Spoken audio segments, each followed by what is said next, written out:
Welcome back to another Coffee and a Chat Survival Saturday. So those of you that have been following my videos know that we've got, some of our kids that have come to stay for a while. We've got a grandson that is moving home next week. And so our great big house that Marvin and I were rattling around in is filling up. And so we were sitting there yesterday going, remember just months ago, we were like, why would God have us in this great big house? It's more than what we need. And, it just didn't make sense to us. And then it did. So we're like, thank goodness we have such a big house. So everybody can, that needs a room has got a room. There's, enough bathrooms that you're not, piling 6 or 7 people in a bathroom, which can be challenging. So it's for how many people are here right now? We're going to be very comfortable. I don't know. There may be more coming, and if that happens, then we may get a little more uncomfortable, maybe a little imposed upon, which you are anyway. But the thing is, this is happening to survive, all right? To be able to meet some goals. And I know at least 2 of our kids are here to help Marvin and I, but it's helping them out in some things too.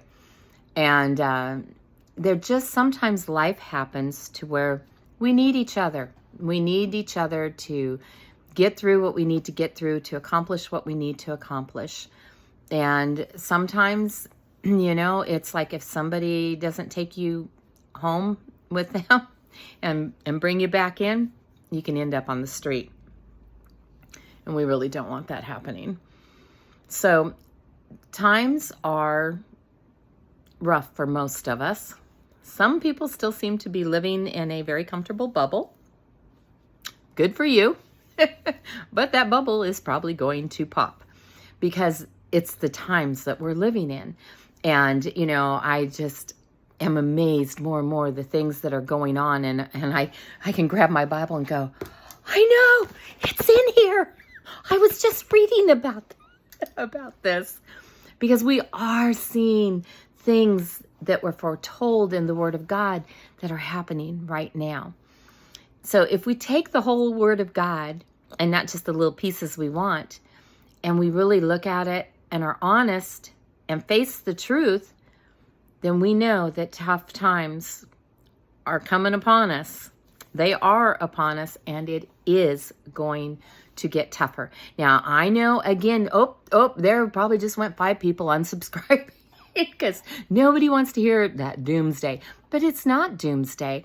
It's actually a really wonderful thing because that means we're that close to the return of Christ, that we are that close to being with him. Now, if you don't want to be with him and you just you love this world and want things the way you want them, then it's not good news to you. But for those of us that love Jesus more than anything, it's good news. Sometimes I just sit and think, oh my word, I am going to actually see him face to face. I'm going to look into his eyes. I'm going to be able to reach out and touch him, put my arms around him. Yeah, for me, it's a good thing, and I so look forward to it. Other people I know, not so much, but that's okay. I pray for all of those in my life that it's not so much. And I'm praying that the Lord will really get hold of their hearts because time is short. And I see little miracles here and there. And it's, and I hear Jesus going, I'm listening to you. I'm listening. So, yes. So for me to know that times are hard and that they're going to get more difficult and more challenging, and my house may fill up with more people, or I may not even be able to stay here. I may have to go somewhere else. I don't know. I don't know how it's going to play out in my life personally. I take it one day at a time. I keep, my eyes on Jesus. try to listen to him and what he's telling me to do, and know that I kind of have to give up that whole being comfortable thing, right? Because there is some suffering that is involved, and that shouldn't be upsetting to us, because, oh my goodness, the suffering that Jesus did for me is no comparison to what little suffering I can do for him. So my mindset, my attitude, a lot of things get challenged right now. But having these kids coming home,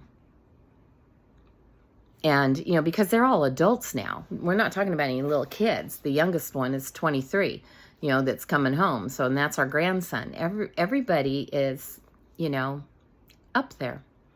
In fact, the other three that are here right now, they're all in their 40s. Some in their early 40s and some in their mid, going to late 40s. But they're all in their 40s. And last night we had, because our son just doesn't live very far from here, the oldest one, and we have a family dinner with him ever so many weeks. And last night was family dinner night, and we had to take pictures, because I'm like, Marvin, between the two of us, we have 8 children. And I'm like, we had 4 of them around the table last night. I'm like, do you realize that half our children are sitting around this table with us right now? And we're having great conversation and laughing and loving, and just, it was a wonderful time. And so, Amber took pictures. It was kind of challenging to get us all in there, but it was a joy that, because 10 years ago I wouldn't have believed that would ever happen. So it's a blessing to me. But anyway, as things go and different ones come home, they bring their habits, their ways of doing things. And like I said, they're all adults. So, there are 4 women in my kitchen now, not just me. And, and so it can be challenging. A lot of people say it can be very challenging for women to coexist, because we all have our way that we like to do things and stuff. Now, they've all, are in my kitchen. And I could be, and I don't know, maybe I am sometimes. I hope not. I'm trying to really work on the attitude and make room for everybody, and know that some things that I did a certain way might change. And there's other things I ask them, can we please keep doing, like composting and, and different stuff. But it's helping me remember where I've come from and how far I've come in the last, 10 to 12 years of my life. Things that I used to think were necessities, like I couldn't live without them. They're necessary. And now I know they were conveniences. You can live without them. And just, some of the challenges, I think I maybe should do a whole video on just how to live without aluminum foil. That is, my grandfather used to say aluminium, because he couldn't say aluminum, and I can't say it very well either. But just learning to live without that was pretty challenging. And now, my girls are like, we got to get foil. Like, how we can't cook without foil. You've got to have foil. And I'm like, no, you don't. And so every so often they'll let me step in and go, well, here's what I would do. And then I wouldn't need foil. And the thing is, because they're not really in a position where they've got to make all these changes. I ended up in a position where I had to make all those changes, and they're not there yet. Maybe they won't be. I don't know. But when I had to start figuring out, because oh my word, do you know how much money I started to save by not having to buy aluminum foil anymore? No more foil. That saved me quite a bit of money. No more plastic wrap. Saved me a lot of money. And not only that, health-wise, it was a good choice. That stuff's not good for us. And we put our food on it and in it, and we stick it in, the foil in a hot oven and really heat it up and really make it toxic.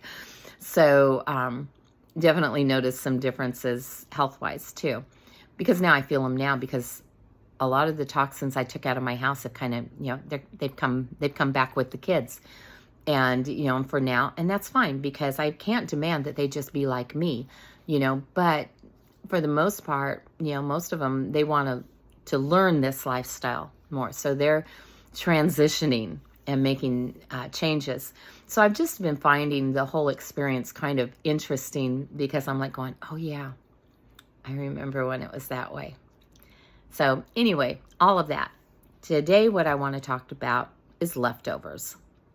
One of my girls, she don't eat leftovers. She don't like leftovers. She don't want anything to do with leftovers. And I'm like, oh,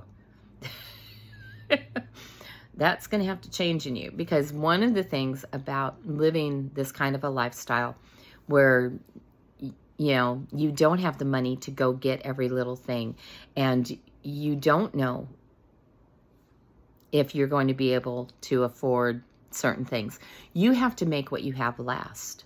And that comes right down to the food that you eat. Is, for Marvin and I, we both are fine with leftovers. So that part wasn't hard. We love leftovers. That's I don't have to cook another meal. I just have to reheat something. But when we were having to make these changes, and when we didn't have food, we or not very much food, and we were running out, it was like, you cannot allow one thing to spoil and end up being tossed out. You can't waste anything. You have to make sure you use it up. And so that is our mindset. In fact, when the girls first got here, Marvin and I both started to gain weight, and we couldn't figure out what was going on with us, because we weren't like eating extra at meals, and the food was fairly healthy, and except for there were a couple of times that it was absolutely delicious. My girls are cooking. I love it. But it was absolutely delicious, but maybe not super healthy, but it was a nice treat. But still, it didn't seem like we should be gaining that weight. And then we both figured out what was going on is you can't let leftovers go to waste, but not everybody's eating leftovers. So it's like, I think Marvin and I were trying to clean up all the leftovers so they wouldn't go to waste. And we're like, okay, this has got to stop now. So Marvin and I have had to make some adjustments, and we do see some food go to waste ever so often. But, we're both sitting there like, this is a temporary thing. Like, the girls are trying not to cook. They're used to cooking for big family. And we are somewhat of a big family, but we don't have, they're used to cooking for boys in their 20s that you can't fill up. So when our grandson gets here, I told him they'll feel at home again.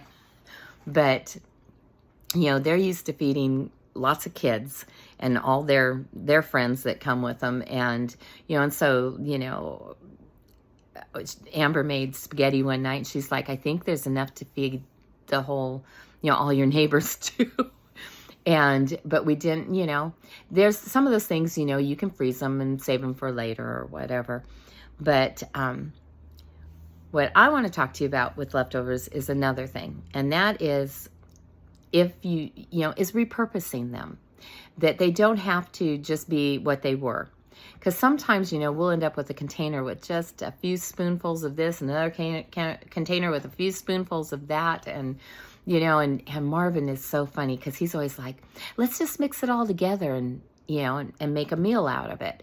And so some of the things I've been like, oh, I don't know, but it works. It's been very interesting. Sometimes we've come up with some great things. We can't duplicate it, but because it's a mixture of leftovers, we just, we don't always know what to call it. If we can't give it a cute little name, then we just call it a concoction. And anybody that has stayed in my home very long knows exactly, oh, it's a concoction. We gotcha. Couldn't come up with a clever name of what it was. But I knew I had to do things like that when my kids were little and money was tight, and, and there wasn't a whole lot of one thing. And so I'd kind of have to turn it into something else. And I know, especially in the winters, it's really easy. I can take a whole mixture of leftovers, because there's usually different kinds of meats and vegetables, that's what's left over. Throw it in a pot together, put in a jar of my homemade broth, and heat it up, and it's a concoction of soup. Or throw it in a casserole dish, and if I got some shredded cheese to put on top of it, throw it in the oven, heat it up, and you got a casserole. But it's the whole idea of repurposing them and using things maybe in a way you normally wouldn't. Marvin wanted a toasted cheese sandwich the other day, and I knew I had cheese, but I didn't have any bread. However, there was a hamburger bun. And I'm like, so if I turn the hamburger bun inside out and make that the toasted cheese sandwich, oh yeah, no problem. And so that's what I did. And, and I smushed it down while I was cooking it, and worked out pretty good. And he said it was great. So I don't know. I just know that, when you're trying to survive and you're trying not to waste anything, and you've got little bits and pieces of different kinds of food, you've got to find your creative cook on the inside. It doesn't have to be some gourmet meal. And, and I know one of our daughters, she's always like thinking, well, okay, we need to cook a meat, and then we need to cook some vegetables on the sides, and, maybe some mac and cheese. Everybody loves mac and cheese, except, well, I'm not a really big fan, especially the box stuff. But, if that's what there is, then that's what there is.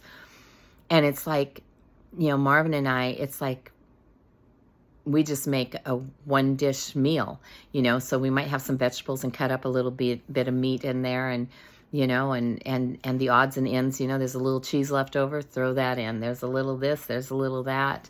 And, and we experiment with stuff. Most of the time, it turns out pretty good. Sometimes we've had some things that, there's even been a couple of times that we both are like, I can't even eat this, and so those kinds of things do happen. But we're always trying. And now the girls are starting to look at things a different way, and and even that whole idea that it is time saving. It doesn't take as much food when you just do that one dish thing, and you just throw everything into a pot together. You can do a stir fry out of it, or whatever, and just have that one dish meal. You don't have to have all these other things. You don't have to have dessert every time you eat something. And you just have to kind of start looking at it a different way. And so that was one of the things that was on my mind today, as I was thinking, looking at the stuff that I'm being reminded of, and the things that I don't even take notice of anymore because it's just the way we do things.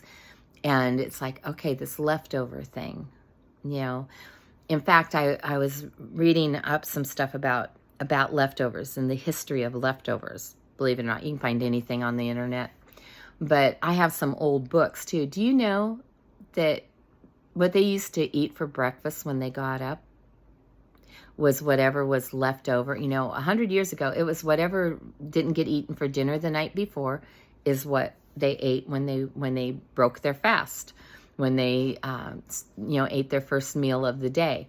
Now, somewhere along the line, breakfast got commercialized, and they came up with cereals and bacon and eggs and all that. This is what you eat for breakfast, and it was to sell brands, and now we all think, we're all brainwashed into thinking that there's certain breakfast foods, and that we have to eat that, when we get up in the morning. Nope. I had a cold piece of pizza the other day for breakfast. It was awesome. I even ate some cold spaghetti for breakfast one morning. I don't always need my leftovers warmed up. Now, Marvin, he's not like that. He needs it heated through. But some of that stuff, it kind of has a nice taste to it. It's like putting ice in my coffee. The first time somebody mentioned iced coffee, I thought, oh, how awful. Oh, no, that's pretty good stuff. So it's just a matter of it. And I know, like my one daughter, she, after she has something that's pickled or whatever, in a jar, then after whatever that's eaten up and the juice is left, she'll go in and start dicing up or slicing up some onions or other vegetables or whatever, and put it back in that brine and let it sit. I do stuff like that too. And, so you get complete use out of the juice, the brine that was with the pickled beets or the pickles or the pickled carrots or whatever. And, so it doesn't go to waste, and there's some good bacteria in that your gut needs, especially if it's fermented, not pickled. And because a lot of things that we call pickles really are ferments, and that's my preference because you get those good prebiotics and probiotics in there. So anyway, I just wanted to just kind of talk about that today and maybe send a challenge out to some of you to think about, don't toss your when you have leftovers or whatever, don't just think, because some people just toss them. They just throw them away. They just put it down the garbage disposal or in the trash or the dog's dish or whatever. And some of those leftovers that we put in the dog's dish is not good for the dogs, but it's perfectly fine for us. So if you don't like leftovers, why don't you just repurpose them and make it into something else? Make a concoction. Okay, well, I hope this helps somebody today, and I hope you're all doing really well. I love you guys. I'm praying for all of you that have asked for prayer, and I hope things are going well. And I'll talk to you again real soon, hopefully before next Saturday. If not, I will definitely see you on Saturday with another survival tip. Maybe we'll talk about foil. I don't know, but there'll be something. All right, I love you guys. I'll talk to you again later, or really soon, sooner than later, something.